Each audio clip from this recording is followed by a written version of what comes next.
Allez, tout de suite, notre rubrique santé avec vous, Jean-Marc Sen. Oui.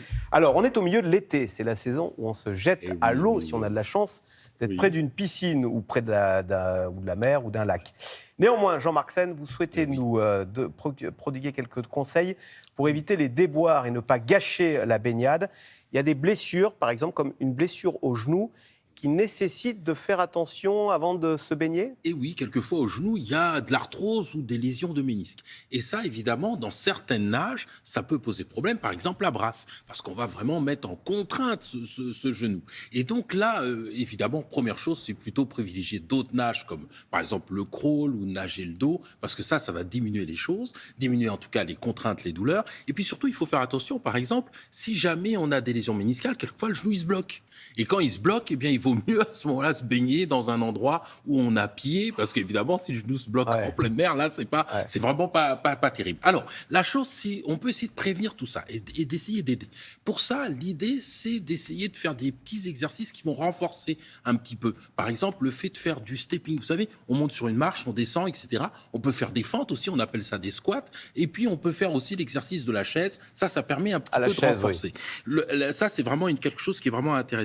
Et puis l'eau, le fait d'être dans l'eau, c'est aussi bien parce que quand on est dans l'eau, eh ben on diminue les contraintes, l'effort musculaire finalement qui s'applique sur le genou et on fait comme ça bouger l'articulation en harmonie. Ça, c'est quand même quelque chose qui est beaucoup plus agréable. Donc, c'est une bonne chose, mais il faut juste faire un tout petit peu attention. Alors, Jean-Marc aussi, si on a des problèmes à l'épaule, là aussi, il faut faire attention. Et oui, là, arthrose, tendinite, ça existe également à l'épaule. Et là, évidemment, le crawl, la nage papillon peut poser des soucis. Alors, dans ces cas-là, c'est la brasse plutôt qu'il faut faire si on a des soucis à l'épaule.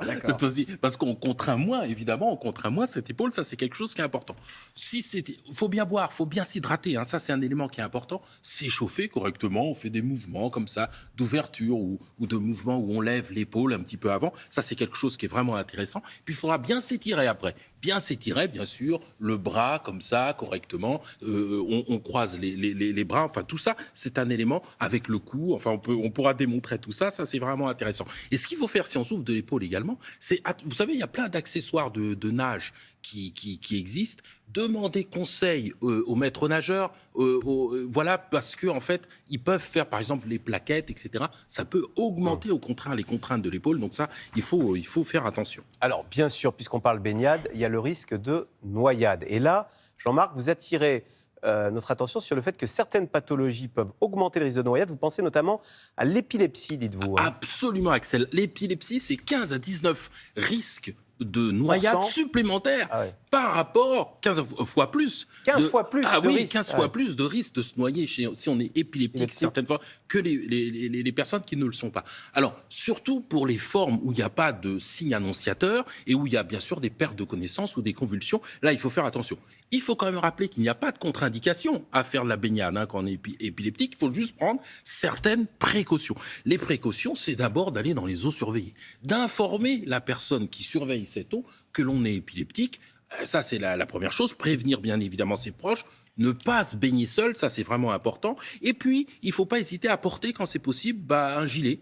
Un gilet ou quelque chose qui permet finalement de surnager si jamais on a cette perte de connaissance. On fait attention bien sûr à tout ce qui pourra déclencher la crise. Premièrement, on continue à prendre son traitement. Ça, c'est absolument essentiel. Il ne faut pas arrêter son traitement. Attention au changement de température. Ça peut déclencher les crises. Et puis quand on est fatigué aussi, là, il vaut mieux faire attention. Et puis il y a des sports qu'il faut plutôt éviter si on est épileptique. Évidemment, c'est la plongée sous-marine.